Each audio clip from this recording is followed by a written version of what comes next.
Bonjour et bienvenue dans le guide Blueness, le guide de l'alimentation idéale. Ce podcast, qui va s'intéresser aux oléagineux, est une sous-partie du guide sur l'alimentation méditerranéenne dont vous retrouverez le sommaire sur blueness.com. L'alimentation méditerranéenne a été identifiée par la science comme l'un des modes alimentaires les plus sains au monde. C'est la raison pour laquelle nous avons décidé de décortiquer ce mode alimentaire et de l'intégrer dans les bonnes pratiques du guide Blueness, en le greffant notamment à l'alimentation pauvre à modérée en glucides, qui est également l'un des piliers de ce guide pour améliorer ses marqueurs de santé, sa longévité et son tour de taille.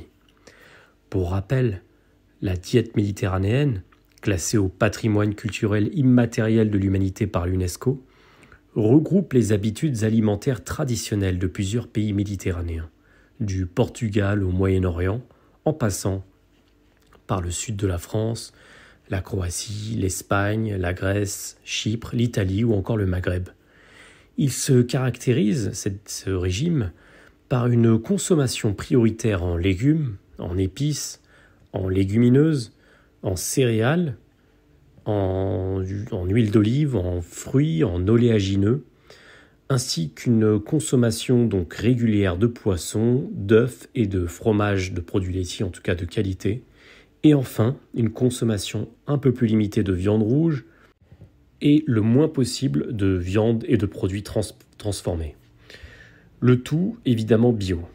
Ce mode alimentaire que l'on qualifie de méditerranéen, mais qui est également, en tout cas qui a beaucoup de choses en commun avec d'autres types d'alimentation à travers différentes zones du globe, permettrait d'une part de contribuer à réduire les risques de maladies cardiovasculaires, de maladies métaboliques, de cancer, et d'autre part, il permettrait d'augmenter l'espérance de vie et la santé de manière générale, d'améliorer la santé de manière générale.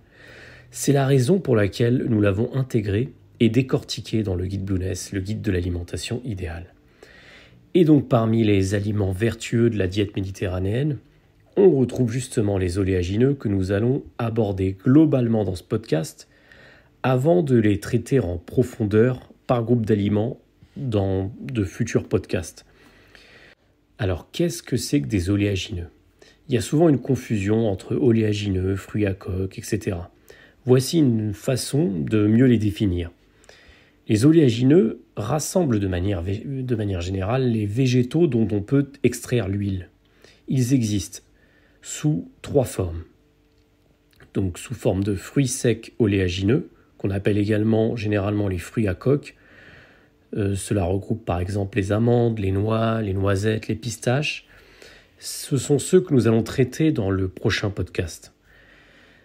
Les oléagineux existent également sous forme de graines oléagineuses. On retrouvera notamment les graines de tournesol, les graines de soja, de sésame, de lin, de chanvre, etc., les graines de courge par exemple. Nous les traiterons dans un second podcast. Et enfin, ils existent sous forme de fruits frais oléagineux comme l'avocat, l'olive et la noix de coco. Nous allons volontairement écarter de ces contenus les châtaignes et les marrons comestibles, car même s'il s'agit de fruits secs qui contiennent une coque, ce sont des fruits classés dans la rubrique akène, donc des fruits secs dont les parois sont distinctes de l'unique graine qu'ils renferment. Et ce sont des aliments à portée glucidique, riches en amidon, plutôt que lipidique, comme c'est le cas des oléagineux. Alors les propriétés nutritionnelles des oléagineux ne se valent pas forcément. Et c'est ce que nous allons voir dans les informations qui vont suivre et qui sont d'une importance capitale afin de mieux envisager la consommation de ce genre de végétaux. Mais avant de voir ce qui les oppose, voyons déjà ce qui les rassemble. Les oléagineux, et a fortiori les fruits à coque, ont une place prépondérante dans les régimes méditerranéens, low carb et cétogènes. Ils constituent des encas pratiques à transporter, souvent délicieux, et très riches nutritionnellement parlant, grâce à leurs apports en vitamines, en minéraux, en polyphénols, en fibres, et bien sûr, pour leurs apports en bons acides gras. Ils sont également très caloriques, et pour respecter l'équilibre alimentaire global, il est bon de rappeler, comme toujours dans ce guide, que la quantité est une variable à prendre en compte. Il ne s'agit pas d'en consommer fréquemment en excès. Toutefois, de par leur richesse nutritionnelle et leur densité, Ils sont très rassasiants et ont l'avantage, contrairement aux snacks sucrés, de ne pas entraîner, en tout cas d'entraîner un meilleur sentiment de satiété d'une part, et de limiter la sécrétion d'insuline d'autre part, ce qui est un avantage majeur pour la santé et le tour de taille. L'avantage principal des fruits à coque et des oléagineux de manière générale, c'est leur richesse en bons lipides. Les fruits à coque, les noix, les noisettes, les amandes, et bien sûr l'huile d'olive, sont riches en matières grasses monoinsaturées, en particulier les acides gras oméga 9, ainsi qu'en acides gras oméga 3 et aussi en acides gras oméga 6. Ces trois types de lipides, quand ils sont apportés dans des bonnes proportions, sont extrêmement bénéfiques pour la santé. Les oméga 9 préviennent les maladies cardiovasculaires en ayant un effet bénéfique sur le cholestérol et réduisent la pression artérielle. Ils régulent la glycémie et ils sont bénéfiques pour le système nerveux. Les oméga 3, quant à eux, sont des acides gras essentiels anti-inflammatoires dont nous manquons cruellement dans l'alimentation moderne, au détriment des oméga 6 qui sont généralement pro-inflammatoires. Les oméga 3 permettent de prévenir les maladies dégénératives du cerveau, comme Alzheimer, participent à la protection du système immunitaire, luttent contre la résistance à l'insuline et ont des effets positifs sur le système cardiovasculaire tout en étant anti-inflammatoires, ce qui permet de lutter contre les tendinites, les traumas musculaires, les inflammations chroniques, etc. Enfin, les oméga 6 interviennent dans un grand nombre de processus métaboliques et certains oléagineux constituent une source saine justement d'oméga 6. Cette combinaison d'oméga 3, 6 et 9 de certains oléagineux, pas forcément tous mais nous y reviendrons, pourrait ainsi expliquer en partie les effets bénéfiques du régime méditerranéen sur les maladies du cœur et des vaisseaux et ses vertus pour l'organisme et la santé générale. Les diverses études sur le régime méditerranéen semblent ainsi indiquer que la consommation d'environ 30 grammes par jour de fruits à coque, comme les noix ou les amandes par exemple, pourrait réduire le risque de maladies cardiovasculaires sans favoriser la perte de poids. Enfin, la consommation d'huile d'olive, à raison de 30 à 50 grammes par jour, semble avoir une influence favorable sur la santé des vaisseaux sanguins. L'huile d'olive est d'ailleurs l'un des super-aliments typiques de l'alimentation méditerranéenne. Chaque oléagineux présente un profil lipidique différent, c'est-à-dire une répartition propre entre les différents acides gras.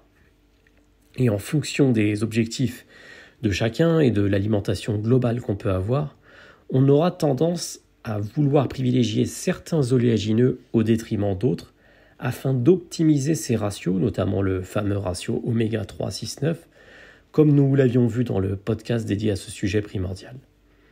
En effet, un déséquilibre peut entraîner des prédispositions aux maladies cardiovasculaires, aux troubles allergiques et inflammatoires. C'est souvent d'ailleurs l'une des sources de problèmes métaboliques typiques de nos sociétés modernes. Aussi, pour tendre naturellement vers un bon ratio, sans pour autant tomber dans des calculs compliqués et dénués de sens sur le plan pratique, il sera pertinent de privilégier certains oléagineux et de les placer à des moments opportuns de la journée, sans en faire une pause grignotage automatique. Tout cela est évidemment question de contexte et de style de vie, mais nous y reviendrons. Dans la diète méditerranéenne, où les graisses peuvent constituer jusqu'à 30 à 40% de l'apport calorique, les oléagineux trouvent logiquement toute leur place. Et dans un régime cétogène, on pourra les intégrer, mais certains recommandent tout de même de les modérer et surtout de limiter ceux qui contiennent une quantité non négligeable de sucre, qui pourrait faire sortir de la cétose. Dans une alimentation low carb non cétogène, cela fait sens de les intégrer de temps à autre, et c'est une des raisons qui font que l'alimentation low carb rejoint quelque part l'alimentation méditerranéenne. Autre avantage, et pas des moindres, les fruits à coque et les oléagineux de manière générale apportent parfois jusqu'à 15 à 20 grammes de protéines aux 100 grammes, tout comme les légumineuses d'ailleurs, à la différence que ces dernières sont bien sûr moins caloriques et plus riches en glucides, puisque les glucides sont moins caloriques que les lipides. Ce n'est donc pas le même moment de consommation ni la même quantité. On peut consommer dans une diète méditerranéenne, modérée en glucides, des légumineuses en quantité quand même assez importante, en tant qu'accompagnement d'un repas par exemple, là où les oléagineux vont constituer juste un encas en quantité beaucoup plus limitée.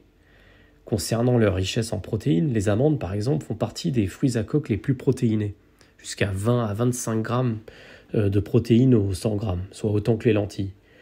Et dans ce guide, nous n'avons que trop rappelé le caractère indispensable des protéines pour l'organisme, et notamment des protéines provenant de sources saines, qu'elles soient animales ou végétales, et en concomitance avec d'autres aliments sains. Et les oléagineux répondent parfaitement à cette exigence, à condition de ne pas les consommer salés, transformés et en trop grande quantité. Enfin, comme nous l'avons vu dans le chapitre dédié aux fibres d'une part et aux légumes d'autre part, les fibres, consommées dans des quantités raisonnables et par des individus qui les tolèrent bien, permettent d'améliorer le transit, le sentiment de satiété et de limiter la prise calorique que pourraient apporter d'autres nutriments plus énergétiques, comme par exemple des glucides et des féculents en grande quantité. Or, les oléagineux sont des végétaux naturellement riches en fibres. C'est notamment l'amande qui en contient le plus, jusqu'à 12 à 13 grammes de fibres au 100 grammes, suivi de la pistache. Enfin, les oléagineux apportent des vitamines, des minéraux. Ce sont des pourvoyeurs naturels, entre autres de calcium, de cuivre, de fer, de magnésium, de phosphore, de potassium, de zinc, mais aussi de vitamine B, du groupe B ou E, pour ne citer que ces micronutriments. Agissant de concert ensemble, ces micronutriments sont antioxydants, ils ralentissent donc le vieillissement cellulaire, ils protègent les tissus et ils sont anti-inflammatoires. Par ailleurs, ils sont indispensables au métabolisme et à tout un tas de fonctions organiques dont l'énumération serait évidemment très longue ici. Les oléagineux, de manière générale, sont donc bons pour la santé.